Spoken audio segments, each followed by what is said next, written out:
Have you experienced a spiritual awakening where one day something happens and just your eyes open and you see a whole new world that didn't seem to exist before, and you know yourself on this deeper core level, and you can hear God or something, and you're getting all these messages, and suddenly the world just doesn't seem to make sense like it used to?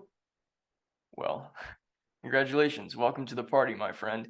Uh, Let me ask you this other question. If you've had this experience before, do you watch sometimes in a movie where you see the story on screen and it suddenly a light bulb goes off and the movie seemed to be communicating with you in a way that it wasn't communicating with you before, maybe the first time that you saw it, and you see all of these spiritual and metaphysics and mystical truths suddenly just coming out at you and you're able to understand your own journey even more. Well, if that has also happened for you, congratulations, because that's what we're going to be talking about today as we jump into a look at a relatively popular movie from a couple years ago, but presenting it in a way that maybe you haven't thought about it before. Come on, my friend, let's dig into the soil of this together. Welcome to you. I am D. Grant Smith, the growth farmer for personal development through the lens of spirituality and storytelling. And there's a combination of both of those going on today because we're going to dig into a movie that I'm sure you've probably seen, but maybe you haven't looked at it through the lens that I'm going to be showing it to you today. If you want more insights into how to transform your life through the power of storytelling, and that includes rewriting the story that you're telling yourself about who you are, overcoming limiting beliefs, changing your self concept. I've got all kinds of tools, resources, and personal help that will help you in your journey. And you can get all of that right now at growthfarming.com. And I also encourage you to become a member, jump into the bandwagon, and jump into the garden with me and the community of people that are there. We're all loving, supportive, kind, and empowering souls who love to get together, connect, empower, and spur each other on in the ongoing process of becoming the best version of ourselves. Once again, that is at growthfarming.com. All right, so let's jump into the subject for today. And I want to frame this in a sense that is a way to reinterpret our idea and our concept of freedom as we go through the spiritual awakening process. And yes, it is a process. It's not just a one-time experience or one-time event. We're going to be looking today at a movie that you've probably seen. Once again, it's a movie starring Ryan Reynolds, and it's not Deadpool. No, instead, it is Free Guy. So, let me ask you this question one more time, and I want you to think about this for a second. Have you ever found yourself watching a movie, maybe even the movie I just mentioned to you a second ago, and suddenly the story just comes out and presents itself to you in a completely different way than what you thought you were watching a minute ago? You thought you were watching a fun rom-com or comedy or even kind of action adventure movie that takes place in a combination of the real world and video game world, and you're just looking for a little bit of entertainment.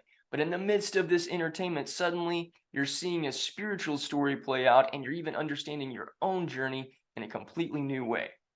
Well, if that hasn't happened to you before, after watching this video, I encourage you to go watch Free Guy again and look at it through a different set of lens and see what jumps out at you.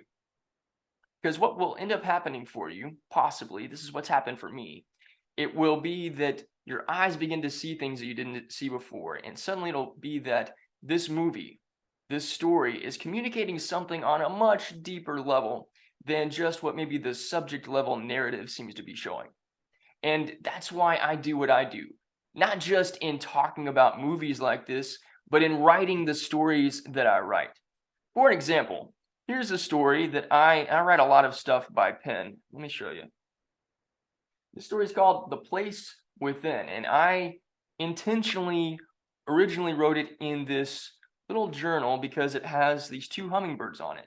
And I had this idea in my head initially, but as I began writing, the hummingbird ends up playing a role in the story. And the reason I'm bringing this up as a little way to jumpstart our conversation today is that on the surface level, this could just be a fun little writing project that I had. But what ended up happening as I wrote this story was God began speaking to me about my own journey in a different way, began speaking to me about the power of prayer, about what prayer actually is, and about how I don't have to approach prayer from the way that I used to, because again, the spiritual awakening process has begun this transformation within me, where I'm seeing prayer as more of an ongoing conversation and a way to grow and expand and experience abundance and love and joy. I talked about abundance in my previous video, and I will put a link to that video below and also put it up top so you can grab that as well. But sometimes when we're in the midst of what we think is a regular, ordinary story or something that we're doing just to kind of get away from our everyday lives, these spiritual truths can jump out at us when we least expect it. So let's go back to the movie Free Guy. Here's what I want to share with you for today, and a way to show you how, from my perspective, this entire film is a beautiful, ongoing piece of what the spiritual awakening and spiritual journey looks like. So, I also ask, as I'm going through here, if I say something that really sticks out to you, comment down below, yes, D. Grant, that sticks out to me. I totally get what you're saying. Or if you see things from a completely different perspective and you're like, no, dude, that's not what I see at all. I see this. Comment below and tell me what it is that you see. I read all the comments and I respond to all of the comments. I enjoy getting to have these interactions and these bits of dialogue with you about this stuff. So, if you don't know already, here's what the premise of Free Guy is about. Ryan Reynolds' character is a guy named Guy, and he wakes up every day and lives the same life. What he doesn't know is that he is what is called an NPG. He is a automated AI character inside this worldwide video game where people from all over the world come in and they play in real time. Kind of like, I guess, Grand Theft Auto or any of the other numbered Fortnite and Minecraft and all these other video games you can play online with these interactive characters that are supposed to be a part of the simulation. But one day something different happens for Guy that awakens him. And we're going to get into that in just a minute. But one of the things that the movie Free Guy addresses is the idea that we live in a simulated world. Now, you've probably watched The Matrix and you've probably made references to The Matrix, regardless of whether you've had a spiritual awakening or not. But this idea where so much of the things around us seem to be either programmed by somebody else, or we can unplug ourselves from the conditioning that has happened all around us and the ways that we've taught that we're supposed to be or who it is that we're supposed to be, and we can experience freedom and become our own person. Well, that's a big subject that is actually talked about a lot in Free Guy as well. And there's a lot in the spiritual community that talks about a whole lot of this stuff, and I'm seeing more and more of this being talked about actually in the personal development world too, which is awesome. So, one of the things that we can relate to as it pertains to the video game world is that here in our three-dimensional space, all of us have, whether we are aware of it or not, a bunch of program beliefs that we were raised in, we're brought up in and conditioned to agree with. And these come from our families, our traditions, our culture, religion, politics, media, a whole bunch of different sources. And so when we can zoom out for a second and look at our own personal biases and our opinions and our judgments, we are able to see that the way that we view things through, that's the way I always use this lens perspective, but all of us have a lens that we're viewing life through. And our lens is dictating to us the way that we perceive what is actually happening. Because it turns out that events or experiences or circumstances, for the most part, are actually neutral.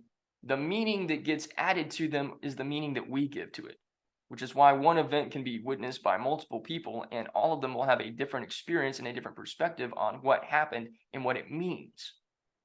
Again, as we relate back to what I'm sharing with you here, I've had an experience watching this movie, and I'm sharing with you what my perspective is based on my experiences. And some of those experiences are likely going to be somewhat similar to your experiences. They might be completely different, but this is a new way of having a different perspective on what it is that we think that we're watching or think that we're witnessing. So, going back to the movie of Free Guy. Guy wakes up every day and he lives the same life. He eats his breakfast while he's watching the news, but the news isn't like normal news. It's talking about all the crazy stuff that's actually happening in the video game world, but to him, that's normal. He puts on the same pair of clothes. He goes to his job. He interacts with his best friend named Buddy, who's a security guard. And every day, there's a bank robbery. That's normal for them. And the bank robber is always somebody that comes in wearing a pair of sunglasses, having a machine gun, and demanding to get paid. But one day, after a sequence of things happen, one day, Guy realizes, has this awakening moment where what if he gets a pair of sunglasses? Because what if having a pair of sunglasses will actually allow him to go talk to this girl that he randomly saw and that he's somewhat entranced by? And turns out there's somebody right in front of him that has a pair of sunglasses. They're also pointing a gun at him, but he disregards that and decides, you know what? I've never allowed myself to pursue something that I want on my own. I'm going to choose to do that. So he takes the sunglasses from the person and he goes after this girl. And that leads to a whole other adventure that he gets to experience. And ultimately, it leads to the equivalent of his own spiritual awakening. Because once he takes the sunglasses off and he puts them on, suddenly he sees things that he's never seen before. He sees things from the video game perspective of the player in the real world that's playing and sees all the little icons, sees the opportunity to get a bank heist, levels up on this, money over here, health over here, weapons upgrades over here, and there's lights and he doesn't know what he's doing and he takes his glasses off and suddenly everything's normal, but he puts them back on and he's able to see this world again. And it transforms the way that he sees himself, and it transforms the way that he sees the world. Now, it's clear to us as we're watching the movie that the video game is what he's actually in, but he has no idea. Because the real world that he lives in doesn't operate the way that the real world operates that you and I live in. In his real world, bank robberies are normal. In his real world, the same old woman is walking around every day looking for her cat. He orders the same cup of coffee every day. He never thinks to get something different. It's a programmed reality that he lives in. And as we are watching the movie, we think, well, okay, yeah, he's a video game character. Of course he's going to feel that way. He's programmed to do that. But once again, it's not until he puts on the sunglasses to where he is awakened to the world that he's actually living in. And suddenly he sees things like he's never seen before. And that leads him actually getting the sunglasses is the cause that led him to go track down this girl. Her name is Millie. And once he meets Millie, he has some interesting conversations, but he learns that he can level up. He learns that he can add money to his bank account. He learns that he can upgrade his living conditions and he can get cars and helicopters and all kinds of stuff. And it sends him off on this quest to live a different life. Now, in the video game paradigm, all of this stuff makes sense. And again, when we're watching this as a film, we're like, yeah, of course, this makes sense. But when we look at it from a different perspective, when our spiritual sixth sense kicks in, and we suddenly recognize the abilities and the powers and the divine creativity that God has given us to change our lives and change our world through the power of our consciousness, through the power of our imagination, through the power of our divine connection, suddenly the world doesn't look the same that it did before. And we're able to recognize our own old stories that we've been living out and carrying with us for the entire time that we've been alive. And we go through this process of shedding that old skin, changing that old story, releasing it and letting it go and rewriting a new story. Now, throughout the movie, there are all kinds of spiritual references that point to, again, the spiritual awakening. And I'll probably do another video that will talk about more of the things that I've discovered in watching this movie that I was just totally blown away by and exhilarated by. But I'm going to stick to one particular area for this video in the interest of your time.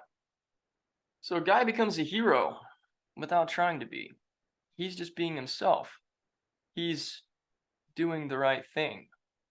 But it's interesting because he's not a human playing the game. And everybody that's watching the game and everybody that's playing the game thinks that he is.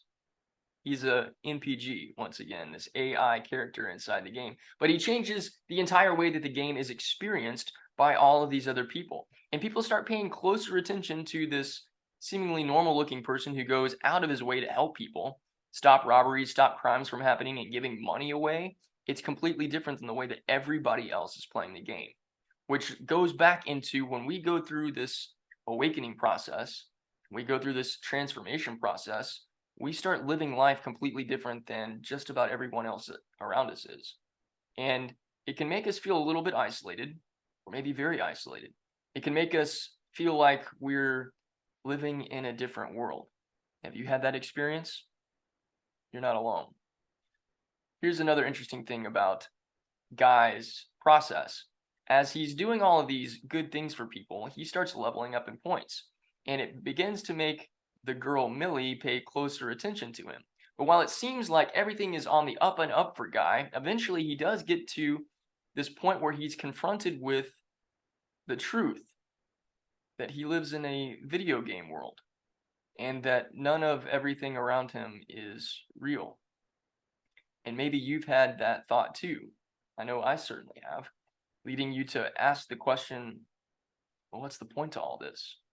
When we are coming into the awareness of so much of our experiences coming from a combination of our own individual consciousness, the things we believe to be true, the things that we've been programmed or trained or conditioned to believe to be true, versus the collective consciousness and what everybody in the world is feeling and thinking and experiencing at the same time, and all of it blends together in this really interesting amalgamation of things, it can be somewhat debilitating.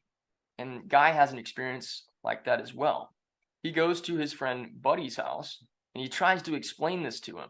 Tries to say, like, dude, it doesn't matter what we do, it's all the same, and none of this stuff matters because we're not even real.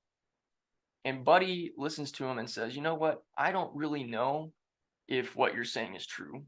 And I don't really know if I'm actually living a life or if any of this stuff is real. But you know what? It doesn't matter. Because right here in this moment is real. And is there anything more real than a friend going through a tough time who needs his friend to just listen to him and be present with him and give him some love? If that isn't real, I don't know what is. And I'm paraphrasing, but that's the gist of what Buddy communicates to him. And it's a very beautiful moment in that film because when we feel like we're in this place where nothing makes sense, maybe we're in the midst of a lot of unknowns, we're in the midst of a lot of uncertainty, and we don't necessarily know what step to take moving forward. We don't know what it is that we're supposed to be doing. Nothing is working out the way that we want it to, or even the way that we have been meditating or affirming or believing, and it's just not coming into view right now, and we feel stuck. Two people to be present with in that moment to show immense love that is the most real thing you can possibly experience is, number one, yourself, and number two, a trusted friend that you can confide in and just be honest and vulnerable with. And being real in that moment, showing presence and being present in that moment, and being in a place of just loving what is. That's the realest thing in the world. And Guy experiences that in that moment with Buddy, and it's very beautiful and very transformational. And that scene, when I watched it, it hit me pretty hard because it made me come back to the present moment and recognize that, in any given moment, whether I'm by myself or I'm with somebody else, no matter what else is going on around me, or whatever lens or filters I'm processing my own life experiences through, whether I'm processing it through some sort of lack and debilitation, or I'm processing it through some sort of joy and gratitude, or I'm processing it through abundance and prosperity and that kind of consciousness, no matter what, I can still be present in the moment and I can still show love for myself and for others. And at the end of the day, and at the beginning of the day, that's really all that matters. Now, again, I don't want to give away the ending, and there's so many other different pieces of this story that are worth talking about, and I probably will do another video that dives into some of the other aspects, including the whole good guy dynamic. But I wanted to present this to you today to just kind of showcase this other side of storytelling, because in every story, there's always a story behind the story, especially the really great stories that really connect with us on a deep, personal, heartfelt, and imaginative level. And so, my encouragement to you for today is twofold. Actually, I want to see what your experience watching Free Guy is like. And if you haven't seen it before, watch it and see if some of the things that I've mentioned to you here jump out at you and connect with you in your own story. But see for yourself what the story behind the story is for this movie in your own life. And then the second thing is be mindful of the story behind the story in everything that you take in. Just be mindful for it. You don't have to go looking for it. It will come out and show itself to you. But if you will allow yourself to experience books, movies, TV shows, even songs, any kind of story that's taking place, allow yourself to open up and be present for a story behind the story. You will be surprised at what kind of transformational experience you can have. And that's what I would like to share with you on another level. I've got some great stories that tell a beautiful narrative, entertaining, fun, enjoyable, yes. But there's also a story behind the story inside of that. And one of those stories that I believe you'll absolutely love if you are in the midst of a spiritual awakening process, or you've been in a spiritual awakening process and you're coming into more and more conscious awareness of who you are and who the divine is and what your abilities and talents and gifts that you have to share with the world, even from a place of trying to learn how you can take care of some things that have always been difficult for you. I encourage you to check out a story I have on my site called The Saturn of Utopia. Inside that story, there's a character named Walter who goes to another planet with one intention, that's to solve the problems of the world. But when he gets there, he learns some things about himself, and he discovers some things about the world that he actually lives in. It's very different than what he thought. And he goes through essentially an awakening process that reveals a whole new world to him right in front of him that hasn't been light years away this entire time. There's a story behind the story there that I encourage you, invite you, and would love you to experience for yourself. Once again, it's called The Saturn of Utopia. It's available under the Stories tab at growthfarming.com. I'll also put a link for it down in the description below. What did you think of this video? What did you think of my take on the spiritual side of Free Guy? Let me know in the comments below. I look forward to interacting with you and connecting with you further from there. And I look forward to you taking a journey through the Saturn of Utopia and sharing your experience with me. Thank you very much for being here. If you haven't already, give this video a like and subscribe, connect with me, and let's rock and roll together. I believe in you, I love you, and I'll see you again soon.